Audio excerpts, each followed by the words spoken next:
Get ready to supercharge your efficiency and make every second count with these top 8 productivity hacks. My name is Jun Yu. If you are new to the channel, welcome. If you are returning, welcome back. In this video, I'll be talking about 8 productivity hacks, and of course, the list isn't limited to these.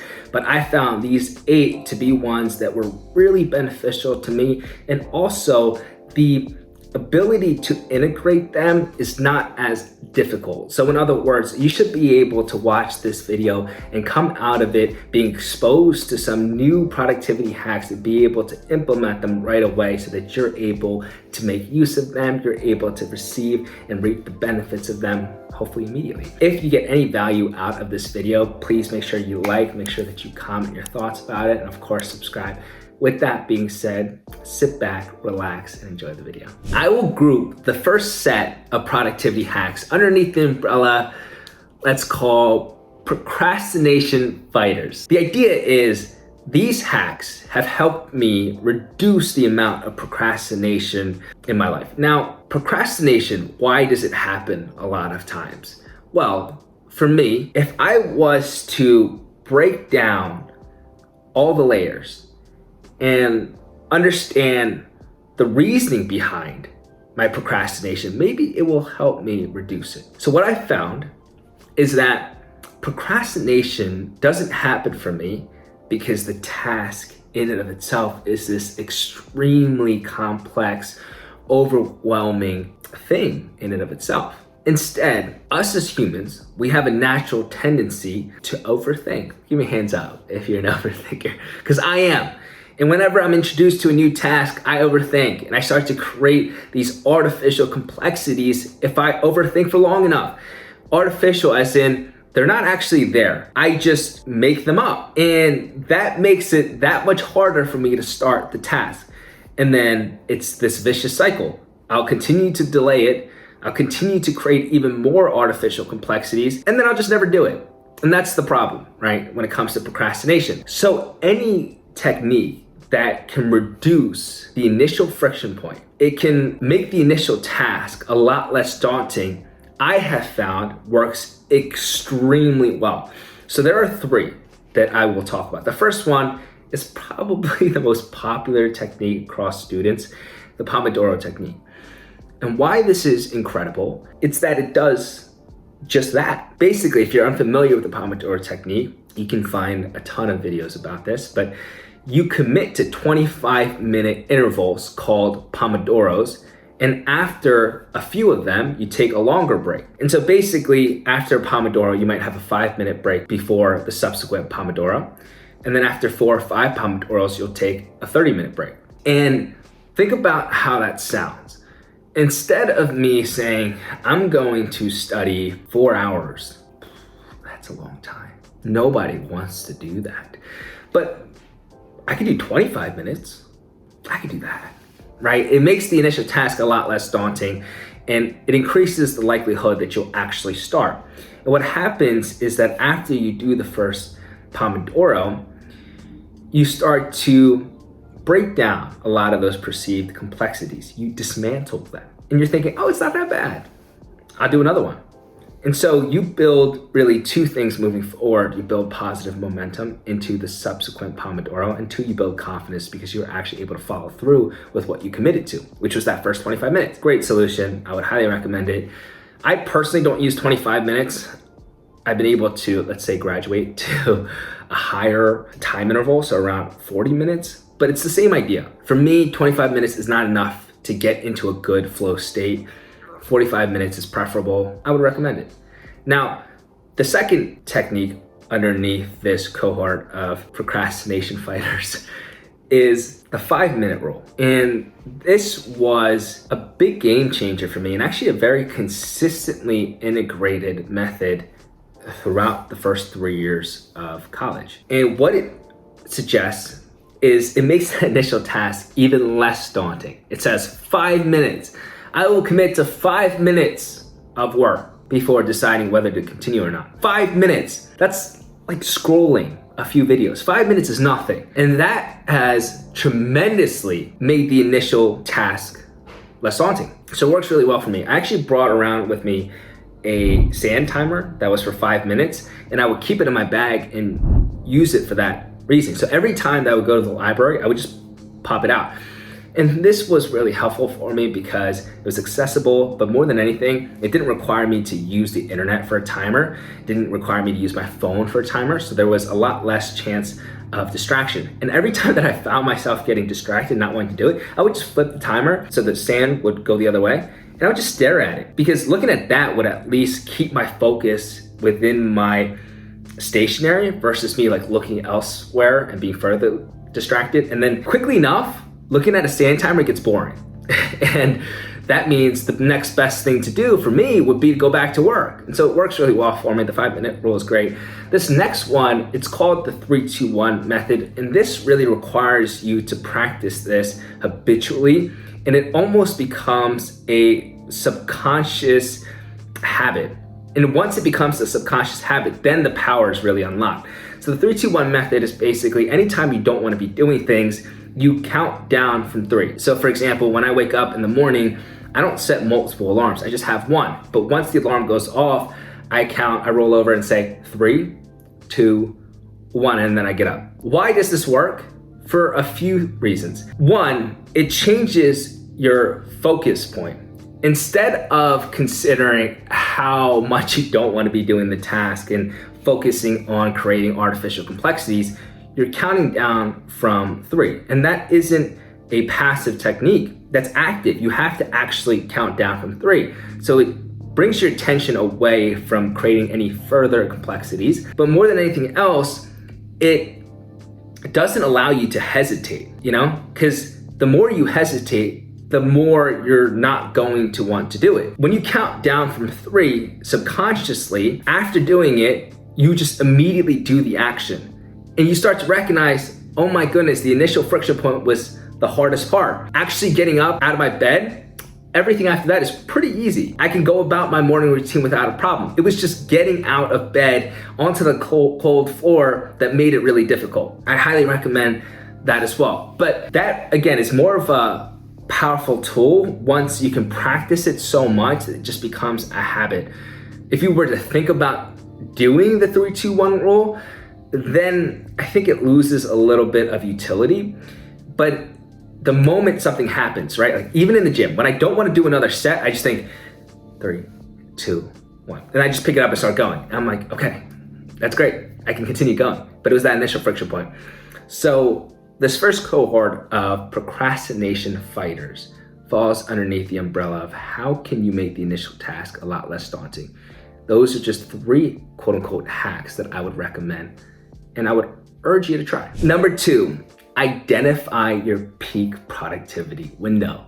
What does this mean? Well, all of us have natural fluctuations of energy. My peak productivity window doesn't mean it has to be yours. In other words, I am the most energetic and focused in the mornings. About 6 a.m. to 9 a.m. That's a perfect 3-hour bout for me. I'll take a break in between. I'm solid. Other people might be more energetic after eating breakfast, so perhaps around 10 o'clock. Maybe you're more energetic after lunch, so around 2 p.m. Maybe you're more energetic at night, those night owls.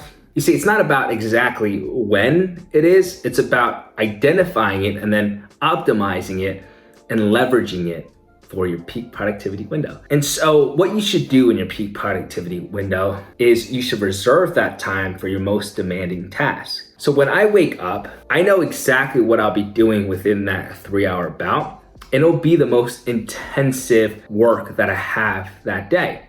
And then the remaining time throughout the day is focused on less intensive, less energy requiring tasks. And so I can still get a lot done. And you would be surprised how much you can get done in a focused 2-hour bout. If you've never been truly focused for 2 to 3 hours and try to get work done, I bet you're underestimating what you can get done. So now it's about how do you optimize that time block? Great question. All the work is proactive, right? If you are going into that bout with your phone, with your notifications on, with multiple tabs opened, with your stationery being messy, you're setting yourself up for failure. With your door open and it's loud, you're setting yourself up for failure. What you want to do is proactively put yourself in a position where you won't be distracted, right? So mental focus usually follows visual focus. In other words, if your visual is going to other things, it's likely you'll get distracted. A great example of this is when I was writing the Guide to Academic Success. For me, that was a very challenging task. Writing isn't a forte of mine. It's not something that I've practiced for years. Writing was a huge challenge for me. And with that being said, I would allocate the first 3 hours and I would already have an outline of what I was going to write that 3 hours. In other words, to create an outline doesn't require as much energy. Actually writing it requires a lot of energy. So during the night prior, I would allocate time to create an outline. Moreover, I wouldn't even bring my phone into my room. I would close my door. I would remove everything from my stationery. I would close out unnecessary tabs and bam, prime focus. And I was able to get a lot done within that 3 hours. I would write multiple sections. And then later in the day, after the 9 a.m. marker started to come, I would close everything, I would stop, and then I would go into the gym, I would eat, I would do a lot less energy requiring tasks. And then by the end of the day, I got a lot done. So figuring out your peak productivity window. If you've never done this before, you have to actually reflect and be mindful of when these fluctuations happen, because you gotta understand that it's not just internal, it's external too. You have a lot of these factors that could be distracting to you. So a big reason why you do it in the morning is because my day, while I'm a student, while I have to run a business, etc., my day becomes pretty hectic. And there can be a lot of distractions there. So that's an external factor that is influencing my energy and focus. And so that's not my peak productivity window. For you, you might have a lot of things going on in the morning. You might have a job that requires you to be up at 5 a.m., etc. So you wouldn't necessarily do it in the morning. You might do it in the afternoon or at night. Again, it doesn't matter when it is, but be mindful when you're in this evaluation stage of not just your internal factors, but also the external factors that are influencing you. Give this a shot. I really do believe that leveraging this peak productivity window would do you a lot of good. Number 3, batching. This was a hack that took me some time to really integrate consistently, but it's made a world's difference in the sense where I used to be a big multitasker because I felt more productive because I was more busy, but it actually decreased my efficiency. Let's use content creation as an example. If I was to spend every single day filming and editing and brainstorming and planning and scripting, that's hard. And we know how important consistency is. So imagine right in the slap dab middle of the week, my dad got sick. He recently got sick, right? And if that happened in the slap dab middle of the week, and I know how important consistency is, think about how many days I'm gonna be missing a posting, because it's gonna take me probably a good amount of time, an hour at the minimum, to come up with an idea, film, edit, and then post. Whereas if I batched, it doesn't even have to be a full week's worth, but maybe twice a week. I have a Saturday and I have a Tuesday because I have the most amount of time there. I just wake up a little bit earlier those days and I will batch 3 videos each day. Because you're already in that flow state. In other words, I don't have to bring my brain away from a different task, which takes cognitive effort. If I'm here and I'm doing it and I'm already efficient at it, why not continue doing it? That's allowed me to be really consistent creating content. But batching happens with a lot of different parts of my life. Not everything, but a lot of it. And another example is I have to run a lot of errands because I am, maybe a lot of you guys in terms of immigrants will relate to this, but I am the main English speaker of my family, right? My whole family wasn't born here. My sister and my brother also speak really good English, but they're not around a lot. So anytime my parents have any type of doctor appointment or my dad has a client and he's an English speaker, I'm always communicating with these individuals for them. In other words, there's a lot of errands that I have to run, and they happen spontaneously throughout the week. But if I was to address them as they come, think about how inefficient that would be. I would have to go to the grocery shop. I would go ahead and I would buy some groceries. Great. For me to get into my car, go to the grocery shop, buy groceries, and then come back, that commute time is a lot. And then imagine the next day, my dad needs me to go to one of his clients' house and speak to the homeowner and talk about remodeling, because my dad works as a contractor. That's also a lot, right? Then I would have to go back into my car, arrive there, and come back.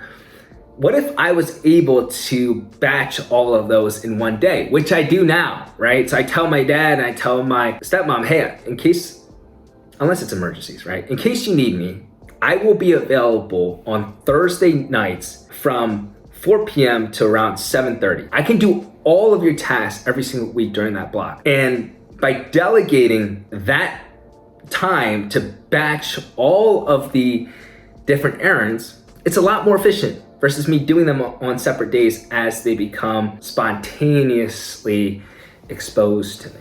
So batching is really helpful. It doesn't mean that it has to be applied to every little thing.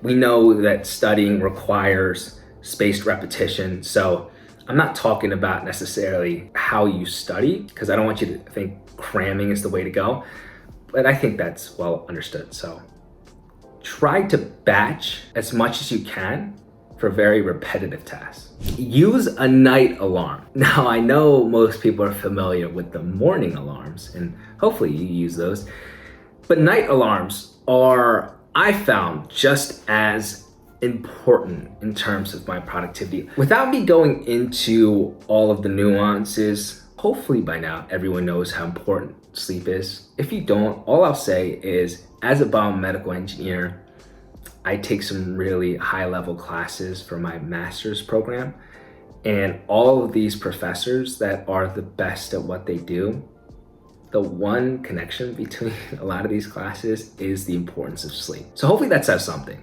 Sleep is so important. Now, it's great to wake up on time, but how can we ensure that we're sleeping the right amount? And I found night alarms are great. You only need one to start. And basically what the night alarm is telling you to do is wrap up. Because there's so many times we get so involved with late night conversations or Netflix marathons or just your work even, and we forget what time it is. And we think, oh, just a little bit longer, just a little bit more. And what happens is your sleep suffers. And then you have a hard time waking up the next day, right? And maybe a lot of the good progress you've made will be hindered, or hopefully not completely destroyed, but you get the point. Sleep is essential. You should be protecting that to the best of your ability. And night alarms do a really good job of doing this. So once that night alarm goes off, you know to put away whatever it is you're doing, to wrap up and to go start your night routine. And you can have a second alarm, which I do, that tells me to turn off any screens or devices, because we know how distracting that can be. And it can be hard to go to bed and have a good quality sleep if you're distracted by all of these screens. And it's very easy to integrate night alarms. You can literally start today. I think that it's probably so essential if you are looking to protect both the duration of your sleep and the quality of your sleep. Give night alarms a try. Number 5, one of my favorites, second brain. And you can find a lot of videos online about how to do a second brain, but basically I would describe it in a very high level. And then hopefully the YouTube videos and other resources online can fill in the gaps in terms of the practical standpoint. Think about how much information your brain is exposed to on a daily basis, especially with our phones nowadays. Just really take a second right now to think about all the inputs. I'm an engineer, so I like to think about it in terms of inputs, system, and outputs, right? But if you think about the inputs, the visual stimuli, the auditory stimuli, how much are you exposing your brain to? If your brain was to try and hold on to every piece of information, it would explode. Not actually, but you understand. It would overload, right? And you would start to feel burnt out. And that's what happens a lot of times. So I will paint you a picture. You know that there's something you're supposed to be doing. You know there was something important. You're doing work and you're thinking about it. What was that again? Oh man, I can't think about it, but I know there's something. You continue working. Oh man, I know that there was something really, really important. Maybe it'll come to me. You keep on working. The next day goes by and you either missed an important appointment, you missed an important deadline, or maybe you do remember it, but think about how much cognitive effort it took to recall that. Now we know cognitive effort in terms of desirable difficulty is a good thing in terms of learning, but these are not things that you need to be learning, right? These are just tasks that you need to be getting done efficiently. And when you try to store that much information in your brain, it's really hard to organize it and then trying to retrieve it. The second brain is an external resource that you allocate a lot of that information to. And a lot of these digital platforms really allow for a seamless process in doing this. So there's a lot of ecosystems where you can have a mobile device, you can have an app on your computer, you can also have an iPad and be connected, and you might even be able to get one of those smartwatches and have that be interconnected with an app. And the great part is you'll, in your daily life, run into things. It's not just to-dos, it's not just tasks or anything like that, but literally any type of inspiration, or it could be a song that you really liked, but you liked a certain part of the song and you want to ensure that you save that for another day because it'll be perfect for a certain event. It might be an outfit inspiration. Maybe you saw someone walking by, you loved the shirt that they were wearing, you loved the color combination. Maybe it was this dark brown with cream colors and you just loved the way that it complemented each other. Maybe it's a news article and you want to get a clipping of certain text. Maybe it's just a thought that randomly came to you. Maybe it's a quote. And all of these things can be taken down in real time within this ecosystem. You can figure out how to organize it with appropriate tabs, modules. And what happens is you have metadata or you have different tags and hyperlinks that allows you to connect information together. And you start to create novel solutions by cross-pollinating already formed ideas. Let me give you another example or another situation that I'll paint for you. Writer's block. You are starting a new task and man, it's hard. It's frustrating. You're not creative and you just can't figure out a new idea. It's hard and it's hard. And we just talked about how hard the initial tasks are already, but you're just making it even harder because you're starting from scratch. Imagine you had your own knowledge repository, almost like your own personal library bank. And in that library bank, you can always go to find previously established ideas, or maybe starts to ideas or other inspirations that you can work off of. And everyone knows this too. When you are in industry, right? If you've ever worked at a professional setting, in most cases, since efficiency is the goal, they won't encourage you to start from scratch. Actually, they'll say, hey, June, Ben already wrote that protocol. You should ask Ben for his protocol and start off with that, and then just add your twists and your numbers and your data to it, and you'll be fine. Why? Because to take already established structure and then to add your own unique information to make it yours, that's a lot more efficient. Imagine being able to do that for daily endeavors. I think it's important. I think it's helpful. It wasn't until recently I started to take that more seriously in terms of a second brain concept.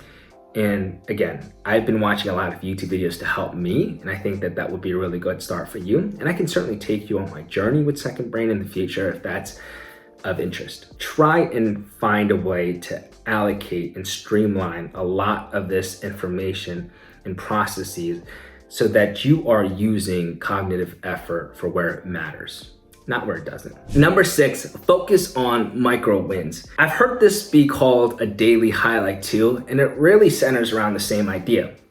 And it's that so many times we have all of these big tasks and many of them simultaneously that we get overwhelmed. And as we fail to accomplish one, that bleeds into failing to accomplish another, and then your entire time blocking structure goes out the window because you're starting to delay a lot. You don't want that, but the actual reality of the matter is, if you were to get better in just one way, every single day for a year, think about how much progress you would make. Actually, in fact, think about it this way. I believe that people would be tremendously successful, and I can't even imagine to the extent if we didn't make things worse on a daily basis. I believe that we do that more often than make things better because of the fact that we are hypercritical of ourselves, because we're naturally lazy a lot of times. We do a lot more harm than good in terms of productivity standpoint. If you were to just stay even kill, sometimes that could even be better. But imagine doing one thing to push you forward in the right direction every single day. That's your daily highlight. That's the one thing that you know you're definitely going to get done. And if you get it done, then it's a success. I have my own version of this, and it's called my 3 micro wins, right? And basically, I like to get better in these 3 ways every single day of my life. And that's physical, mental, and spiritual. I'm gonna go through these. Physical, training, sleeping, eating right. It doesn't have to be anything extraordinary, right? Actually, it'll be probably very basic things that I do consistently. Mentally, learning something. This is pretty easy as a student, but I learn new things every single day. But I like to continue to push my boundaries. I'm recently picking up boxing. That's pushing me into a whole new world where I feel like a baby giraffe that has never learned to walk before. I am just such an uncoordinated person because it's been forever since I've done competitive sports. And moreover, there's a lot of functionality that I'm not necessarily good at. Learning, that's new. Spiritual. This doesn't necessarily mean that the way that I do it is the way that you do it. Spiritual can make its form differently for each person. So for you, it may just be identifying a purpose. It may be meditating. It may be being more connected to your internal dialogue. Spiritual may be you meditating. It doesn't necessarily have to be anything extraordinary. Again, for me, it's, can I learn about my faith more, right? Am I able to further develop my knowledge of what I believe in? Because I believe that deepens the relationship. How can you have a relationship when you don't know what it is, right? So I love to just do that every single morning in my reflection journals. I literally just do those 3 things. How can I establish 3 micro wins today? If I could do that, it's a success. You do that for long enough, the amount of success you can have is tremendous. Try that out, okay?